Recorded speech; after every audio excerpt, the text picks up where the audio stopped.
Well, hello, Stats. We are here on the 9th of February for our thought for the day. Or is it thought of the day? No, we've got more than one thought for the day, haven't we? Got loads of thoughts, yeah. Well, hello, Jonathan. How are you today on this fine, rainy day? Still got a bit of a cough. I can moan about so many different things, but... You can't. I can, You'll yes. get no sympathy here, mate. I can moan for Britain, sir. Moan for Britain. And there's a lot of things to moan about Britain. But anyway, we're going to talk about on part one of Thought for the Day, which is about the farmers in Europe. I mean, Tell me, sir, there's a lot of unrest there in Europe. Tell me, what's going on? What's going on? Well, the farmers in Europe have been getting a bit of a rough deal. Basically, the EU have been tying them up with green bureaucracy at a time when they're struggling with falling incomes, high costs, and cheap imports from outside the EU. I mean, if there's one industry that we should be helping at all costs, I think it needs to be the one that feeds us, don't you? Oh, why bite the hand that feeds us? I mean, what do we want to do? I mean, I know that I've heard that Bill Gates is now one of the biggest landowners in America. I mean, what the hell is that guy up to? I mean, we need proper food, not genetically modified food, quite simply. I mean, I wouldn't trust Bill Gates as far as I could throw him, if I could ever get near enough to throw him anywhere. He'd struggle throwing him, mate. Well, is he suffering from old age spread?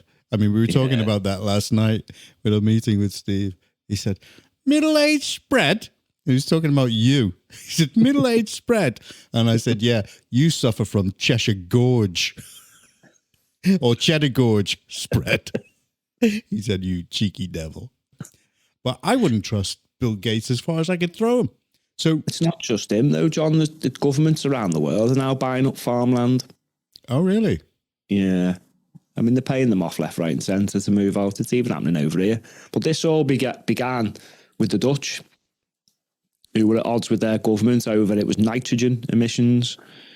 So, I mean, this climate cult attacking the food chain to save the environment is just going to end in tears. Now, the way I see it, the bug-eating globalists wanted a sharp reduction in the number of cows, pigs and chickens. So they wanted half the amount of livestock.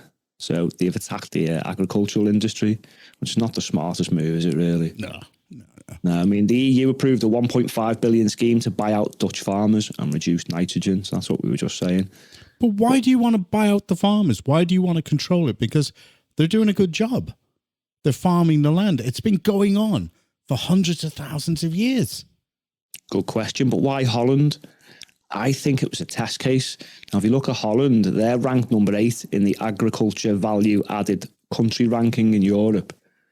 And then after the United States, the Netherlands is actually the biggest exporter of agricultural produce in the world. Wow. It exports 65 billion annually, and it's 17.5% Dutch exports. Gosh. So I think they've used them as the test case. If they can get away with it on them, they can get away with it on anyone. So they're taking on the Big E first. Yeah. I can't say, I think people should realize that if you bite the hand that feeds you, you are actually doing yourself a great disservice. Oh, most definitely. But it didn't stop with the Dutch. As we're seeing now, the protests are all over the place. So you've had the Dutch were supported by the Germans, but then the German farmers have been protesting for weeks. That's against planned subsidy cuts, which is mostly fuel. So they were blocking motorways and city centres. There are about 30,000 farmers and 5,000 tractors in Berlin. Wow, that would have brought the place to a standstill. Well, the government rolled back on some of the cuts, but it's still not enough because this remains ongoing. Then you've got the Flemish farmers in Belgium, right at the heart of the EU. This is what got the media's attention. And they ended up outside the EU Parliament, burning bales of hay and throwing eggs and fireworks at police. It's incredible. I'd be throwing a lot more. I'd be throwing manure to see if something like common sense could grow out of the EU, but I doubt it. We're in the hands of bad people, to be honest with you. Very bad people. But the problem is this, they've started with Holland, but now it's spread everywhere. You've got Italy. They're also protesting over cheap non-EU exports.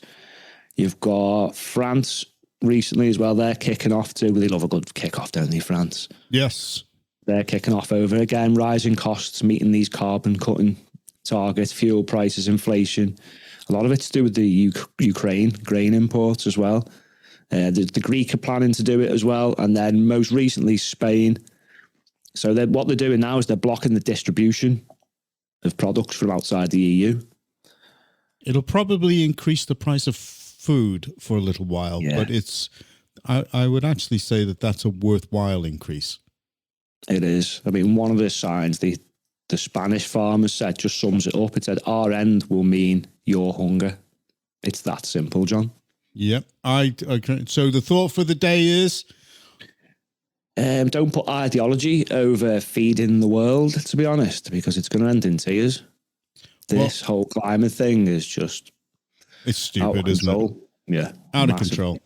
But it's a good win there because the EU have actually now shelved some of the plans to cut pesticides by half by the end of the decade. I say a small win because there's still so many things we've mentioned that the farmers are protesting about. So I think this is going to go on for some time. Good. Well, in that case, then, the thought for the day? Yeah, well, don't mess with the thought for the day. Don't mess with the farmers, because now you've had groups in Holland who are coming out and then they're standing against the government politically.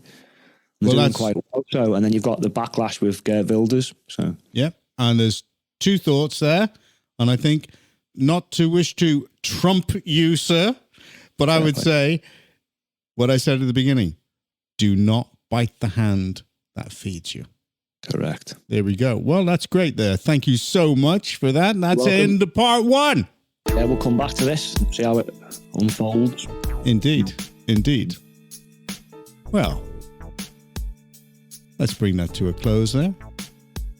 Listen to this professional fade out, sir. Go on then. Oh, it's smooth.